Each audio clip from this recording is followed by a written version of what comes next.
Good evening, and welcome to The People's Business, a town hall with Congressman Glenn Thompson. This is the first of what we hope will be a series of conversations with our elected officials. I'm Shireen Stanford, your moderator for this event. My role today will be to facilitate a civil and thoughtful dialogue. Tonight's town hall is being simulcast on WPSU TV and FM, and is being streamed on WPSU.org/live and Facebook Live. We also welcome our viewers watching on WQLN Erie. Questions will be asked by audience members here with us tonight, and I will also read questions submitted in advance through our website and social media.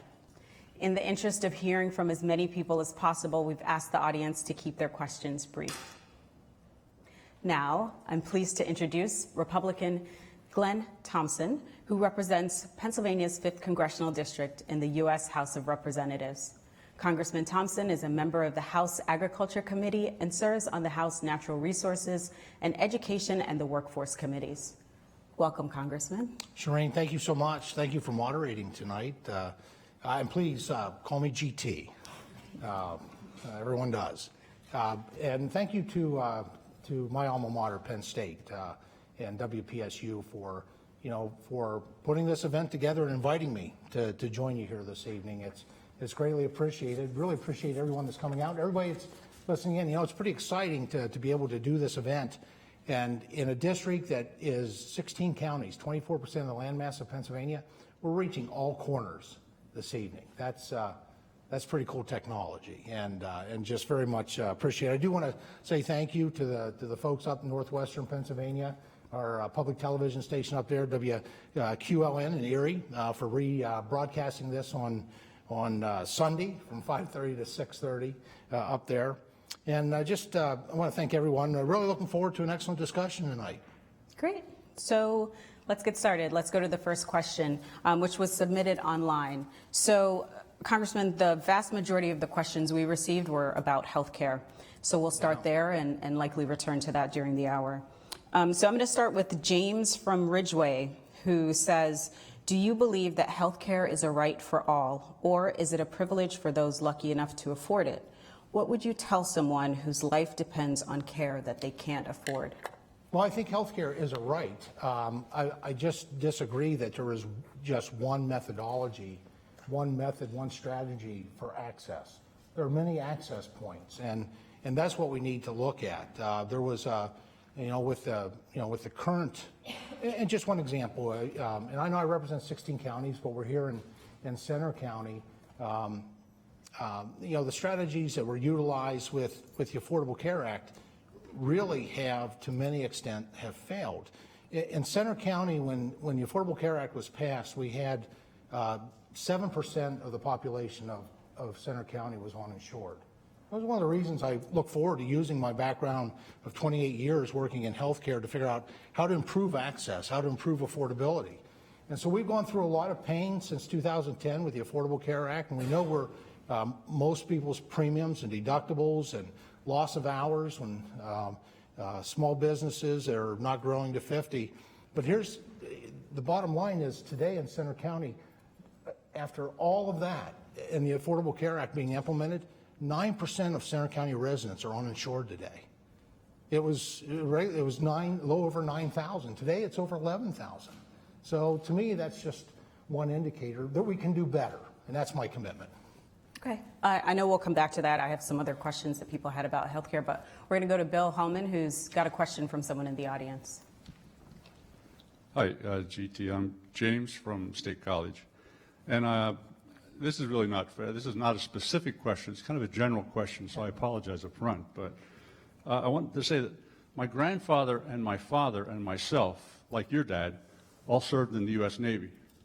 And my grandfather was a fireman, my dad was a cop, and I think they all loved their community and their country, and they showed it with their service. We all showed it with our service, I think. But I'm disappointed because every day I see more divisiveness and anger and bigotry than I've ever seen before. And my family, my church, the U.S. Navy, they all taught me inclusiveness and cooperation and respect. And on the other hand, my community, and this includes everybody in this congressional district, I think, includes people of many faiths, many origins, genders, sexual orientations, and political identities. But I find myself apologizing to them for the insensitivity and abrasiveness of our leaders, of our current leaders. And this is not the America I volunteered to serve, and this is not the America I learned to love. And I wish I could answer the question, what happened to honor and decency, especially in Washington?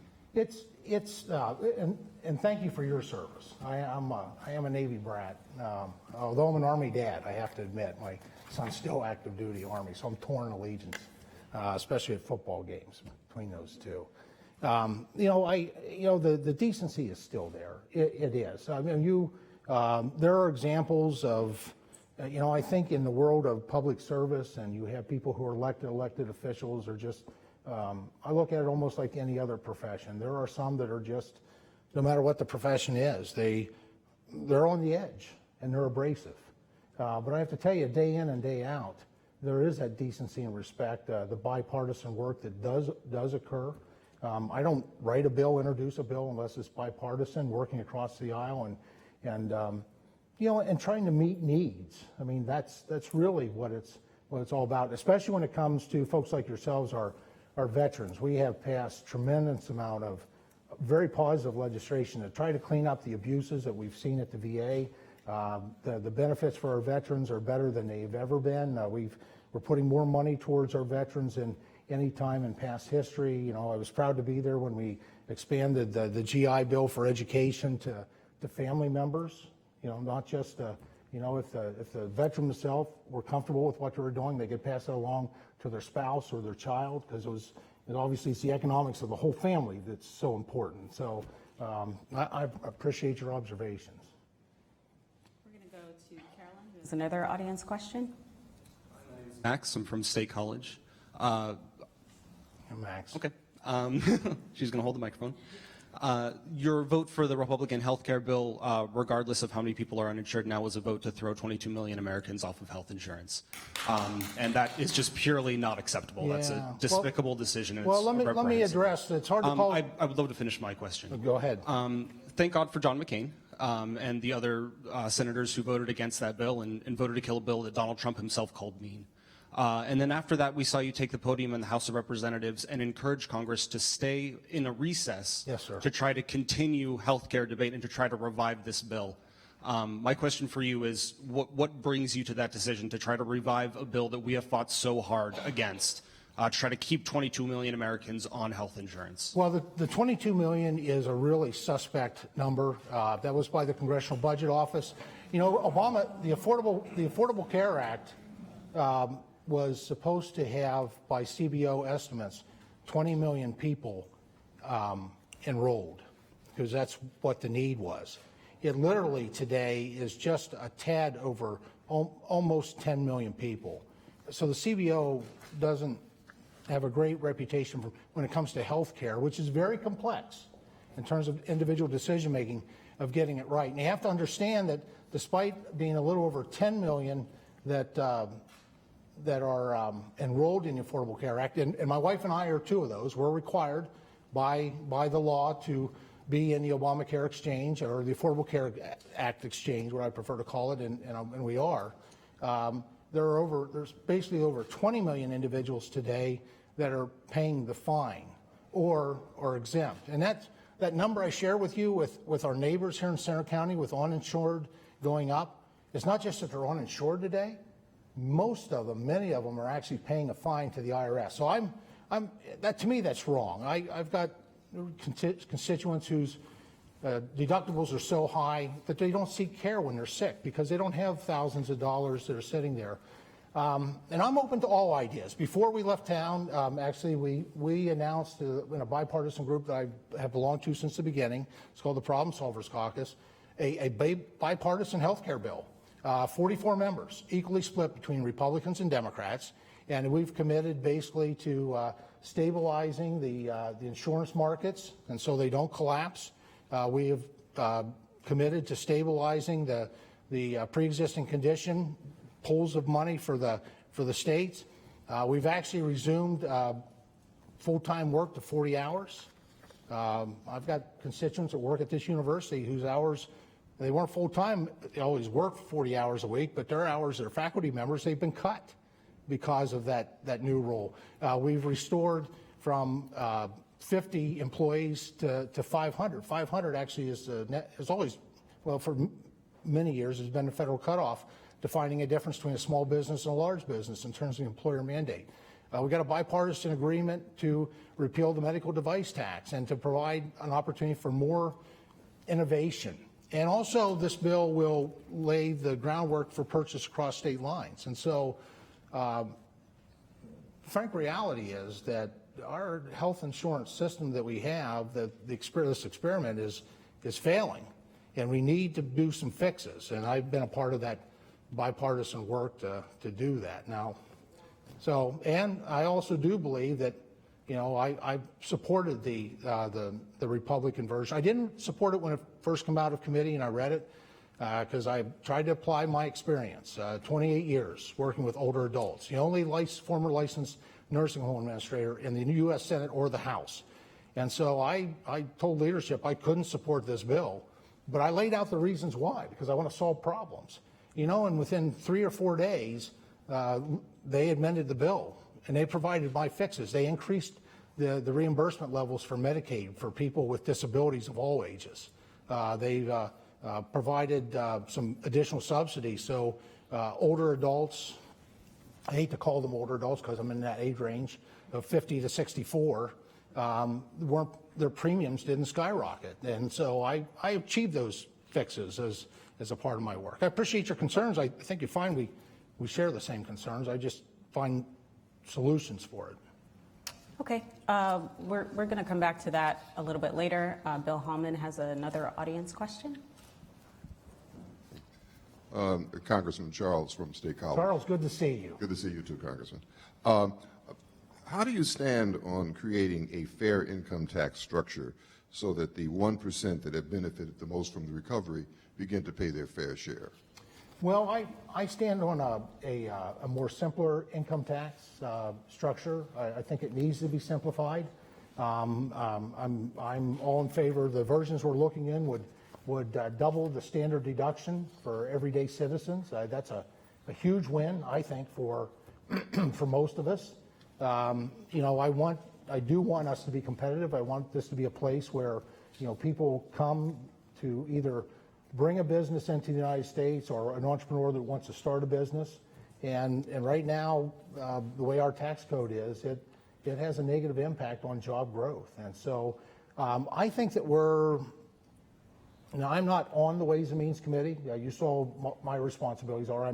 I'm proud to be vice chair of the Agriculture Committee, especially since that's what authorizes Penn State as a land-grant university. And to chair the Nutrition Subcommittee, which is a real privilege to do, to make sure that people who need access to high-quality, affordable food get it. But at the same time, I do think that we're very close on tax reform. I think in September you'll see some movement on that. My guess is we're probably 90% plus consensus among the House, the Senate, and the White House on that. So I think you will see some movement on that. Charles, good to see you, my friend. Carolyn. Hi, my name is Emily, and I'm from State College. And Emily, good to see you. Yes, I met with you in your office. Yes, you did. I appreciate you coming in to do that. Yes, and so I'd like to follow up about that, because when I met with you, you said to me that you promised me that people like me who have a disability and rely on Medicaid by necessity would be protected. And despite what you're saying, you did vote to the AHCA would have taken $800 million away from Medicaid. So I would like to know how you justify making that promise to me and then voting for a bill that increased the uncertainty of my health care and would have reduced my benefits by imposing per capita caps. Emily, I appreciate you being here, but it's just not the case with the bill. When you look at it, it actually, and there's been some improvements since then, actually, with the discussions we're working on with no labels, but it put somewhere in the neighborhood of $120 billion towards individuals with pre-existing conditions. And then on top of that, at the 11th hour, there was some concerns if you would have lost your job, changing employers, whether it was your choice or the employer's choice, and you had that break in employment, there was some concern that those conditions of coverage under pre-existing conditions would be null and void. So we put an additional $8 billion into the American Health Care Act specifically to fill that gap. There are folks today under the Affordable Care Act with pre-existing conditions that are changing employers and experiencing a gap and having a very difficult time finding something that's affordable. So what's working now, what we have now is not working for everyone with pre-existing conditions. And my goal is to see that we do better with that. The bill that will be introduced in September from the Problem Solvers Caucus actually does stabilize that fund, so the states can go to that if they find that covering people with pre-existing conditions are having problems with affordability. And like I said, that's got a good bipartisan start. And in the Senate, there are a couple senators that are very interested on both sides of the aisle, which is not always easy to find. So, but I appreciate it's good seeing you again. Thanks for being among those who exercise that opportunity to be able to come in and to sit down and to really talk about your concerns and your issues. That's something that I've always committed to, and quite frankly, probably one of the more accessible members of Congress because of how I do that, not just here in Center County, but we do that out of the Titusville office, we do it out of Erie. So we're going to go to sort of a follow-up question. A lot of the questions that we got online that dealt with healthcare also asked specifically about single payer or universal healthcare. So William from Pennsylvania Furnace asks, in your opinion, what prevents the United States from learning from and implementing universal healthcare systems already functioning in the rest of the developed world?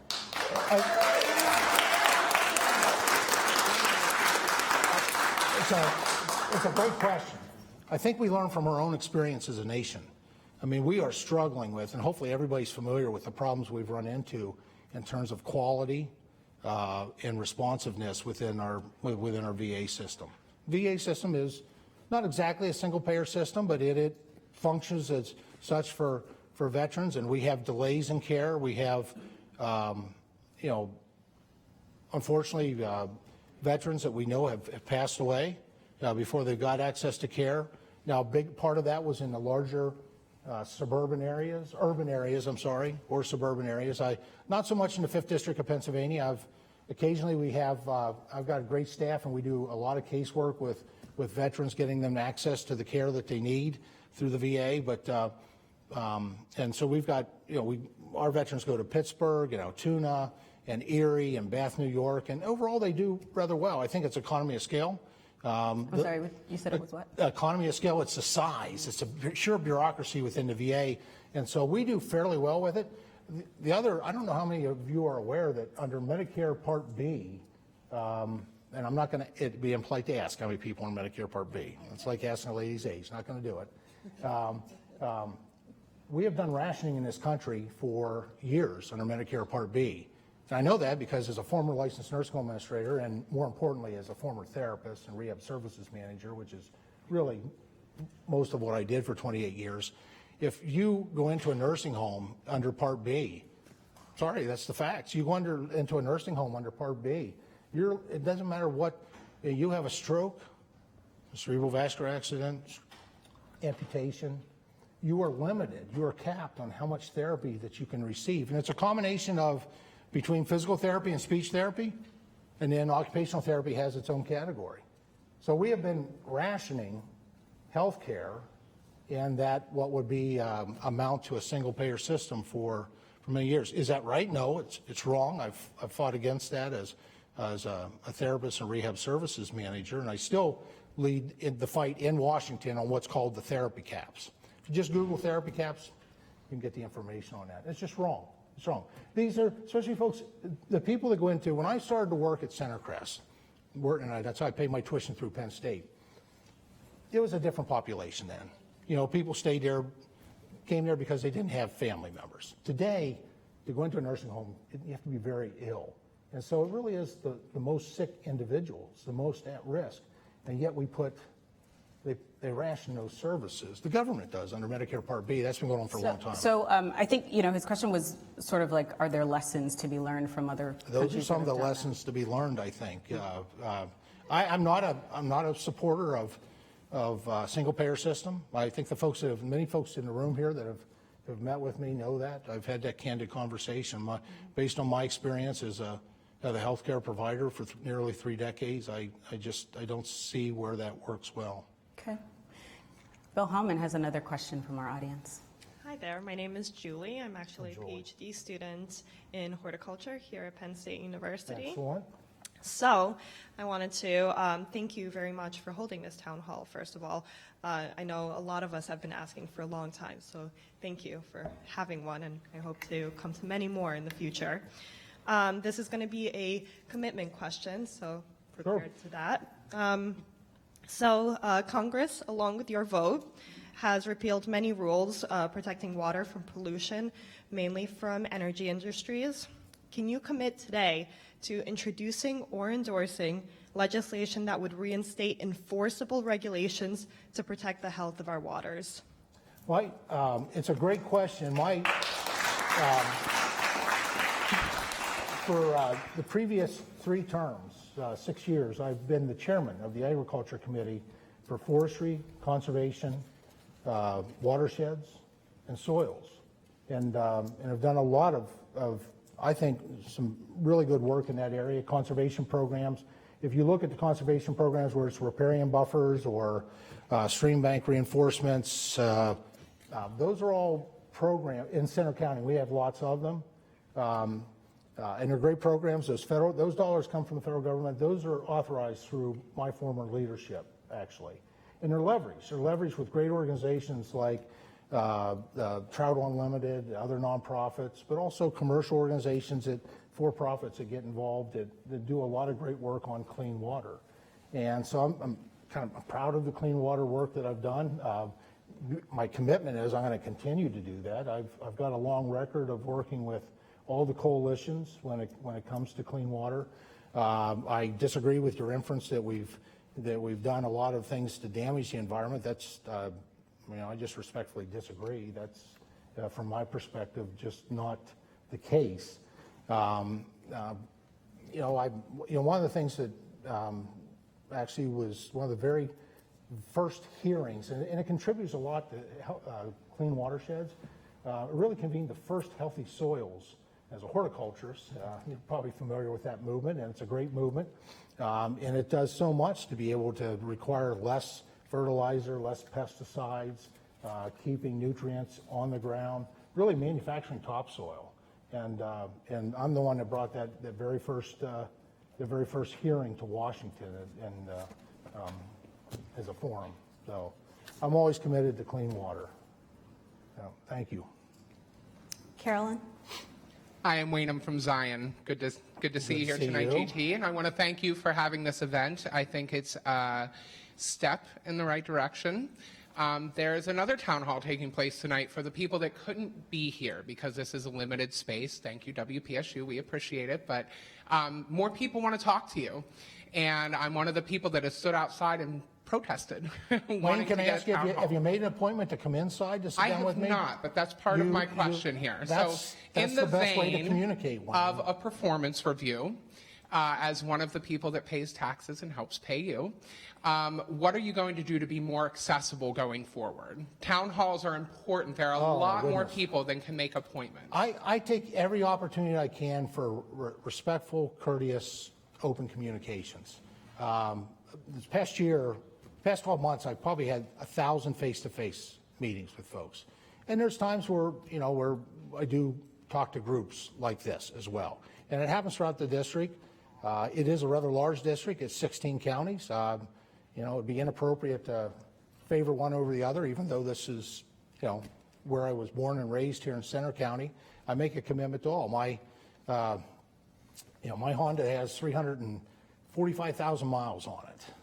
And it's basically traveling around the congressional district like I've been doing since we've been home here from DC. And I try to be creative in how I do that as well. I know some here have criticized teletowns, but I have to tell you that I do those once a month.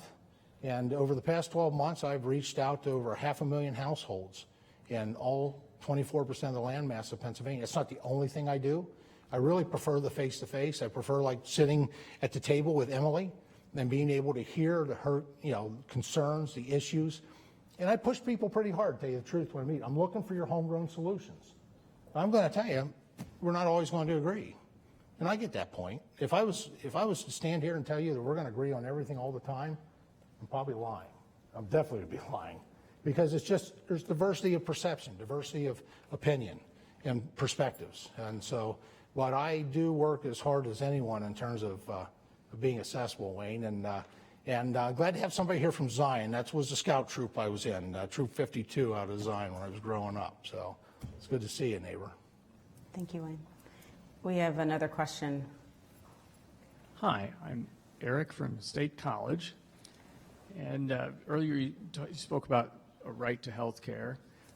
I wonder if you could comment on our moral obligation in our time to take action to preserve the right of future generations to a stable climate. And a little follow-up on that would be, are there some Republican proposed plans, there are some out there, for a carbon tax or some sort of carbon adjustment that you find interesting? And do you feel that there's some potential that you and some of your Republican colleagues could maybe focus on one of those and if necessary, and this may be a difficult thing politically, at some point, even if you can't get the Republicans to back it, reach out and grab some Democrat support and put something like that into law and maybe transfer some revenue out of, rely less perhaps on income tax, which would make your base happy, and rely more on a carbon tax. So what do you think? Well, I do not support a carbon tax at this point in time. I haven't in the past, so I assume I won't in the future, but the future is yet to occur, so you can't say for sure. The climate changes, there's no doubt about it, and I think we have a responsibility for practices to be able to take that carbon out of the air. Obviously, to take pollutants out of the air. That's always been consistent with my beliefs. In kind of a silly way, but I like to tell people that I've been responsible for during those 6 years when I chaired my last subcommittee that had to do with soils and watersheds. I was responsible for the largest carbon sinks in the world, and that's our healthy forests. And when we well manage those forests, I was just at Lock Haven in Clinton County at the Lock Haven City watershed, and I was there with the Nature Conservancy, who are good partners of mine, and they sell their carbon credits to Disney, and Disney uses them to offset their diesel-fueled cruise lines, and so. But to do that, you have to manage that forest in a way where you have diversity. You need all generations. And if you don't manage it, you wind up with a forest that goes from being a carbon sink to a carbon emitter. So that's where my emphasis has been when it comes to the climate. I'll be honest with you, since the past decade, we've spent $77 billion on climate change. I haven't seen much in exchange for it, honestly. I'm sure there are some good things. I'm just not aware of them. Although at the same time, our greenhouse gas levels are down to 1992 levels, which is wonderful. That's largely a result of an emerging fossil fuel, natural gas, being utilized, and it's expected to continue to decrease, stabilize and decrease through 2040. And so, but that's kind of the area. So I appreciate the question. Congressman Bisfeld. Paul from State College. Congressman, you mentioned that you want to see insurance sort of be set up so that they can sell across state lines. And of course, insurance is regulated individually by the states. Right. A few years back, we sort of federalized credit card control, and all the credit card companies moved to either South Dakota or Delaware, and we now have credit card rates that were considered usury by a lot of states. In terms of the rates that people pay for credit cards. if we do cross state lines, would you commit for states' rights that each state would be allowed to control their own, what they say insurance companies are allowed to do in their state? Well, today they can, but I have to tell you, we've a couple things. We did pass a piece of legislation. I think it was 415 to 5. It's about as bipartisan as what you can get, and it repealed the antitrust exemption that health insurance companies have. Now that's sitting in the Senate, but today it's actually, the health insurance industry is one of the few industries where it's legal to collude, you know, to really minimize competition and to rate set. And we see that here in Centre County. We have 4 providers here in Centre County. I'm not going to name names, that would probably be considered impolite. But the rates for 2016 to 2017, and these rates are approved by the state. And so the states will, I think, will retain those rates going forward. We just want broader competition, which the bill I talked about, 415 to 5, would open that competition, because insurance companies wouldn't be able to really exercise antitrust activity. But the rates here in Centre County, the newest one, there's a new company, but that rate went up 26.5%. And from there it was 42, 43.3, and probably one of the most common insurers, the rate increased from 2016 to 2017, 55.7%, just 1 year increase. We have to do something about that. But you would support state rights? I definitely support state rights. At the same time, I will say, and within the conversation, that when you look at commerce, health insurance to some degree is interstate commerce. And interstate commerce is constitutionally within the realm of the federal government. Look what happened with credit card. Yeah. Oh, yeah. And the credit card issue is well taken. So we're going to go to another question that builds on the climate change question that we heard earlier, because a lot of the questions that we got online were about whether or not what your thoughts on human-induced climate change. So Jenny in Punxsutawney asks, what are you doing to support the solar and wind industries in Pennsylvania, or do you, like our president, dismiss the threat of climate change? No, I don't submit the threat of climate change, but I also am not happy with what has been done over the past 8 years. Almost a totally ignoring of that climate change occurs, and it occurs at a significant level over many, many years. When you look at the variance, the swings, we just had a hearing on this in the Natural Resource Committee where I serve as a senior member. And what I've been disappointed on, no matter how much I've talked about it, hasn't, is being able, how do you prepare for it?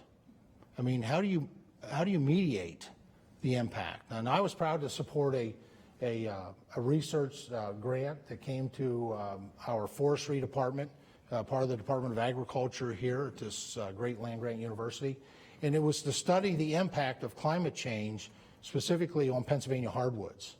And because it has bearing on invasive species and how that damages. It has bearing on what species will thrive, what species will replace if the climate changes, whether it gets colder or whether it gets warmer. And I think that's important to do. I mean, I think zoning is important with climate change because, I think climate change occurs, and I think that the oceans rise and they fall, and I would love to be one of those individuals. Maybe there's people in the room here that maybe have a second home that sits on the shore, and overlooks. That would be wonderful. But with that, comes a risk at some time in the future, perhaps depending on how close to the water's edge it is. Yeah, I think the questions that we were getting were definitely about, wanting to know if you would acknowledge that there's human-induced climate change as opposed to that. I think humans contribute, the amount that it contributes versus compared to the natural evolving climate changes that perhaps are based on sunspot activity or issues. Hold on, we need to let the congressman finish. Issues related to wildfires, which are increasing at a significant level in western United States, that put a tremendous amount of carbon, or just, I mean, I think there's just a lot of issues. Certainly, I think human is part of that. I'm just not sure how much. I think we have a responsibility for clean environments, obviously. That's why I like the fact that we have reduced greenhouse gases significantly, and we're on track to continue to do that through 2040. And certainly looking at technology to be able to take particulates out of the air, which is not climate change, but that's just good, healthy air. All right, we've got another audience question. Hi, Congressman. My name is Christine. I live here in State College. And I have another question about healthcare and specifically Planned Parenthood. Yes. 75% of American voters oppose defunding Planned Parenthood, and you have consistently voted to defund Planned Parenthood. People in your district, people across Pennsylvania, rely on Planned Parenthood for care. And it seems like the only people that dislike Planned Parenthood are people that live in the GOP DC bubble, and not the actual, a majority of Republicans, a majority of Democrats, a majority of men and women across the political spectrum support Planned Parenthood, and 1 in 5 women in this country rely on Planned Parenthood for their health care. So I want to know why you consistently vote to defund, to take away people's health care. Well, number one reason, we have in 16 counties, not just the 24% of the land mass that I represent, but there are some other portions, such as Erie County, I just represent 2/3. Lower tip of Clearfield, I don't represent. The probably 90% of Tioga County, I don't represent. There are no Planned Parenthoods. They don't exist in the Pennsylvania 5th Congressional District or the counties where those districts are located. Number two, you asked me why, and that's the first reason. You know, number two, they're the largest purveyor of abortion in the country, and that is just that is well. Title X fund can go to Planned Parenthood. At this point, that debate and that question actually is now moved to the law just recently changed. That debate and question now goes to the states. The states are the ones. The states get Title X funding, and it's up to the states to decide where that money is deployed, on what the vendor is, and states will decide, and they have the ability to decide on the question of Planned Parenthood. Clearly a state issue at this point.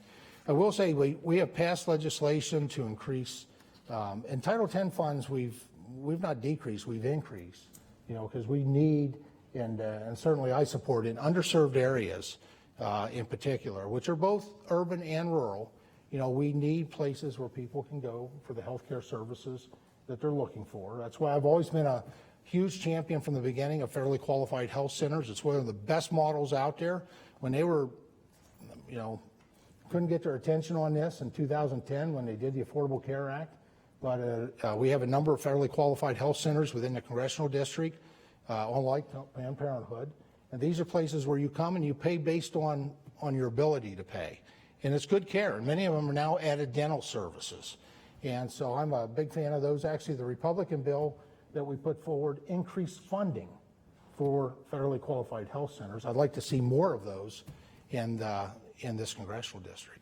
So I think her question was specifically about, why not fund Planned Parenthood? Is there something particular about that? No, I think I answered that. Number one, they're not within there's no Planned Parenthood in the congressional district. That's just something I wanted to lay out. Number two, I'm sorry. I'm gonna ask in general that the audience kind of keep it down so that we are here to hear what the congressman has to say. Yeah. So let's let him finish. And number two, it's their role within the abortion industry. So let me follow up. So we know that federal funds have not been allowed to be used for abortion since the 70s. So Planned Parenthood does other things as well, cancer screenings, things like that. Not in the Pennsylvania 5th Congressional District, Shireen. So you're focused. So yeah, I think the question is about federal. So I think I pretty well answered the question. I mean, I don't have anything else to get you. I'm trying to be honest and upfront on the question. Yeah. All right, we're going to move on to another question. Hi, I'm Riley. I'm from State College. Hi, Riley. Hi. So you talked a lot about Penn State, and you're a proud Penn Stater. I'm a proud Penn Stater. And we all know the budget has been a big concern, especially for me. Sure. And especially for all of the cuts that Penn State could be receiving, because a lot of what we do is obviously funded through the land grant. style of our university, as well as research grants and different things that come from federally funded programs. Yeah. And so I just have a simple yes or no question. Yeah. So will you vote for a budget that cuts funding to Penn State? Penn State's budget, actually, I'd have to be in Harrisburg to do that. That happens at the state level, and I know it's always controversial, and I don't know why it is, to tell you the truth, because Penn State is an economic engine for 67 counties. It is. I mean, between number one, cooperative extension, which is in every county, plus the job creation, the intellectual capacity comes out. So I'm not sure why it's always so confrontational in Harrisburg at the state capitol. Trust me, I do my best with supporting the agriculture needs that our country has, and those are so important. I mean, basic good health starts with proper nutrition. Pennsylvania's number one industry economically is agriculture. 1 out of 7 Pennsylvania's jobs, directly or indirectly, 1 out of 7 Pennsylvanians, their jobs directly or indirectly come from agriculture. So that's always as chairman of the full agriculture committee, absolutely that's my commitment, because I think Pennsylvania needs a strong land-grant university here, and America needs strong land-grant universities. We have a lot of threats to our food supply today. We have threats that we didn't have in the past, and food security is incredibly important. Without food security, bad things happen in nations, and we don't ever want to get to be food insecure. We got another question that was sort of similar, but specifically asked about the proposed budget now that proposes cuts to federal funding for research and federally subsidized student loans. And I think that's the way that they're kind of talking about Penn State. Yeah, the president put out a budget just like all presidents do. I opposed many parts of the President Trump's budget. I opposed many parts of President Obama's budget. I mean, you have to remember that the budget, where in Harrisburg the budget is where you do your funding, in Washington the budget is kind of laying out a vision going forward. It really doesn't write the checks. That's the appropriations process. And so I opposed publicly many of President Trump cuts that would have really hurt rural America. They're just wrong. I've spoken out in opposition to those. To put it into perspective, for President Obama, for 8 years of his budget, many years, even wherever my friend was who was a Democrat, who had the responsibility to put his name on that bill so it could be voted on, that person didn't even vote for President Obama's budget. It's because we recognize that falls within the budget really is, and appropriations is Article 1 of the Constitution, and that's the legislative branch. All right, we have another question from the audience. Excellent. Hi, I'm Joanne. I'm from Bellefonte. I'm asking this question on behalf of myself and my community and as an elected official. On August 8th, Donald Trump stated that the opioid problem in the U.S. is an absolutely terrible epidemic. I'm seeing this every council meeting where we have reports from the police of what they're having to deal with. According to the New York Times, opioid overdoses in Center County are involved in 23% of deaths from people ages 15 to 44.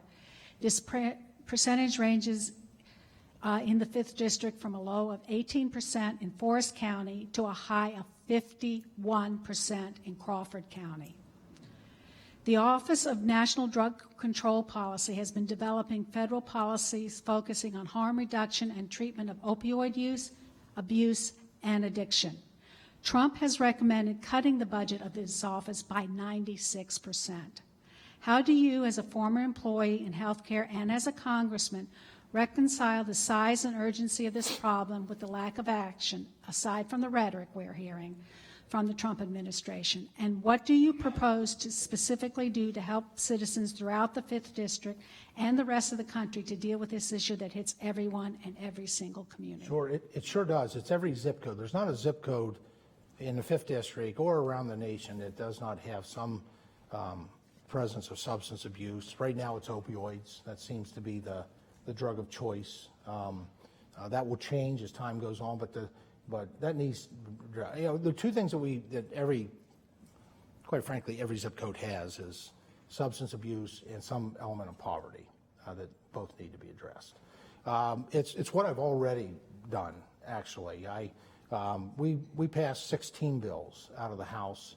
I was a original co-sponsor on many, voted for all of them. This is an epidemic, and the only way that you address an epidemic is to surround it, and that's what we did, from dealing with newborn children that are born addicts to veterans that become addicted, to prescription patterns with physicians, to significant grant monies that we put forward and are appropriating for counties and communities to be able to work on this as a grassroots level, because this is an all hands on deck. This is stealing lives, it's ruining families, and frankly, it's robbing our economy of people who, and maybe there's some folks who are caught up in the drug culture and their entry was that way, but many of these are just friends and neighbors and relatives who are not wired for painkillers. And that's research we're pushing too. We've got to find alternative methods to deal with pain. We need to figure out, how do we know if giving you opioids is going to cause your life to just wreck, whereas giving them to you and you'll be able to temporarily manage the pain, to be able to heal and to rehabilitate. And so those were combined into one law, the Comprehensive Addiction Reduction Act, CARA, and actually that passed. That was signed by President Obama at the end of last year. And since that time, we've done other significant things when it comes to this, because it's not once and done on this. This is such an impact on all of our communities. This is something we need to continue to look at how do we intervene, and something I'm very passionate about. So thanks for the question. A question here. Hi, my name's Kathy. It's nice to meet you, GT. I want you to know that I drove over 100 miles to come here tonight. I'm from Clarion. You may get the prize for furthest travel. I hope so. Yeah. There would be others in the district that would have to drive farther. And I found it interesting that you said that you're willing to meet with people. And I actually represent an indivisible group. And we tried to get a meeting with you, and we couldn't get a small group meeting. And then we tried to set up, by working with other groups, to make it easier to talk to a whole bunch of people at one time. And we invited you to that through a registered letter.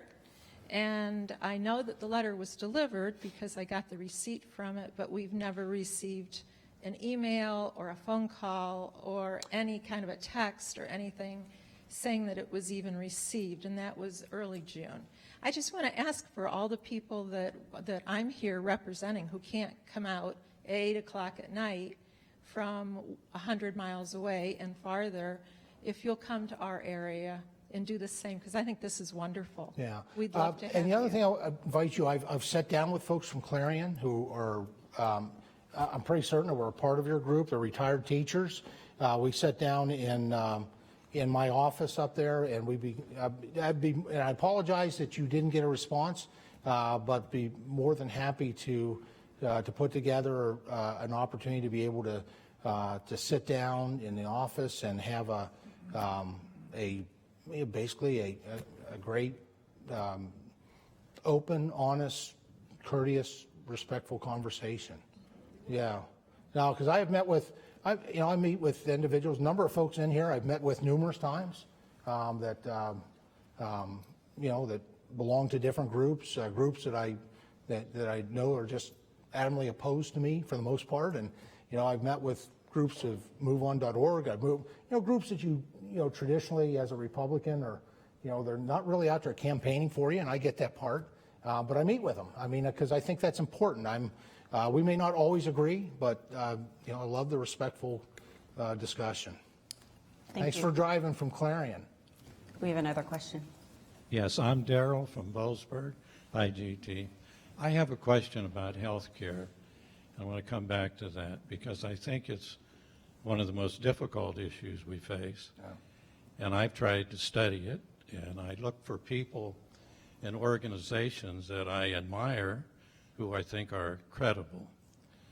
And the 17 most respectable health-related groups in the country, the AMA, AARP, the Catholic Association of Health, the American Nurses Association, have all come out very strongly against the bill you voted for and still support.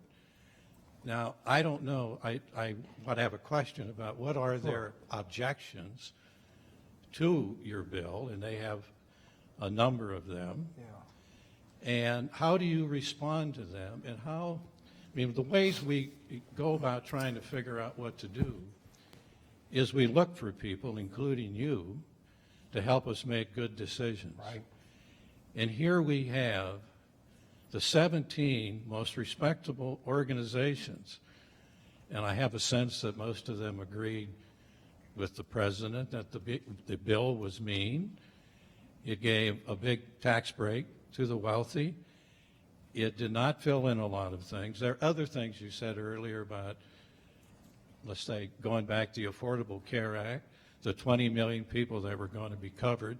By the time that was passed, already 5 million were covered by other provisions in it. Last fall, we had 11 to 12 million people that were signed up, and if Trump had not tried to sabotage it, the estimates for it would be close to 13 million. But I really want to ask about those 17 organizations and your stance against them, I guess. Sure. Well, I mean, I guess I'd love to have an opportunity to ask them questions about what about all the people today? Yeah, let's say it could be 13 million. You know, it's literally like 10.3 million of folks who are covered under the Affordable Care Act exchange. You know, but you know, let's say it was 13 million. It's still, you have over 20 million people who are uninsured, and are not only uninsured today, they're paying a fine to the IRS. Now, my question for these groups is, what about them? You know, what about the people whose premiums are so high that they're struggling to pay it? What about the people who are whose deductibles are such that they really don't seek care whenever they get sick? But, you know, what about the 40,000 kids in Pennsylvania that were literally ripped out of the Children's Health Insurance Program, which provided access to good quality care, and put into medical assistance, where medical assistance paying 40 to 60 cents on a dollar, it's difficult to find pediatricians and certainly pediatric specialists to be able to see these kids. And I could go on and on. What about the communities where the 80 rural hospitals that closed since 2010? You know, I don't care how you pay for health care. If you don't have it available in your community, there's no access, let alone access to quality. And so my questions, I'd love to have conversations with those folks, but I would like to know their responses to those questions. You know, we can just do better. Trust me. And I hope people aren't protecting this because of politics, because it was one party or one person or whose name was on it or anything like that, because this is a sinking ship and it is imploding. And I'm trying to provide some life rafts, I guess, because my commitment has always been, it was when I practiced healthcare and is today, as your member of Congress, is what we do in healthcare should decrease cost, increase access, make sure that we have quality health care in this country, and that the patient should have the ability to direct their care in consultation with their physician, not be dictated to by an arbitrary law or a politician, or especially and not an unaccountable government bureaucrat. So. Well, it's hard to believe, but we're actually very close to the end of the show. So, Congressman, if you had any final thoughts that you wanted to share. Well, just some thank yous. I want to thank Penn State for hosting. I want to thank WPSU for all the professionals here for a great event. WQON for what they're going to do in rebroadcasting this up in the area. I want to thank you and all the staff here for your help, and all of you that are attending here or those who are watching at home. You know, this town hall is one of countless ways I use to be able to hear from, to listen, and to be able to take and to lead and hopefully take back homegrown solutions, because those are the ones we've been very successful with, whether it's expanding access to career and technical education training, or research into Lyme's disease, or you could just the expansion of telemedicine, or quite frankly, agriculture, our #1 industry, and access to affordable, high quality, and safe food. So just thank you so much.